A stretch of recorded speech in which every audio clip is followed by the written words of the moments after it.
Red Horse Music Laban na semifinals nga giheld diri sa Cagayan de Oro. Karong gabi una na 5 ka banda nga magaway-away para sa chance nga moadto sa Manila for the finals. Unfortunately wala na mi nakasapon sa una nga banda ug ang among nasaptan mao na ning ikaduha nga banda ang Tamad si Juan nga gikan sa Davao City.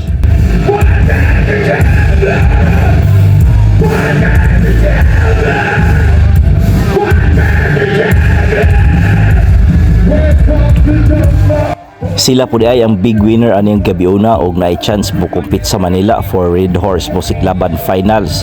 So good luck sa inyo guys. Sunod nga banda, babae ang bokalista unya metalcore ang tirada. Actually guys, nindot ka mo kailang performance guys. Medyo naalay problema pag-abot sa ilang gitara kay di jud kaayo madunggan sa layo. Og for sure isa sa mga factor mawala sila napili aning gabi una. Ang sunod nga banda guys from Malaybalay City, Bukidnon. Ambot nakalimot na ko sa pangalan silang banda ni basta natoy tribo. Well actually nindot ang ilang performance guys, nindot ilang choice sa kanta, gwapo ang banda nga ilang gi-cover. Ang kaso lang ang gitara gihapon medyo hinay gid siya paminahon sa layo. Og kini po dayon tang banda nga akong bet nga modaog aning gabi una.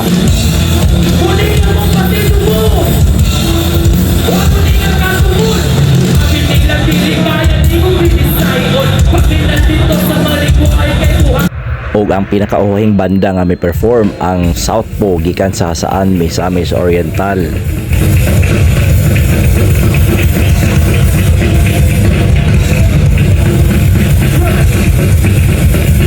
Og sa wadamhan nagkita ang magbarkada kaniadtong high school pa kay kung wala mi nag-ila sigurado keep up na ning mga bataa. Eh wala na minaw sa tambag. Keep up na yun.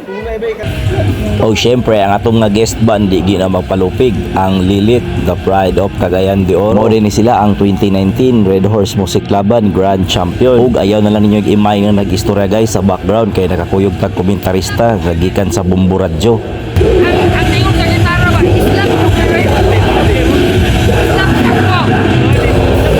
Pagkiyong lagi ka. Orang na yung tingog itamin. Islam ka ba? Dili. Og syempre last but not the least ang banda nga atong gipaabot ang Wela Bayaw Aiste Wela Baliw. First time din nato ni sila makita nga mag-perform sa stage mo tong nakaingon jud ko nga grabe ka crispy, grabe ka power.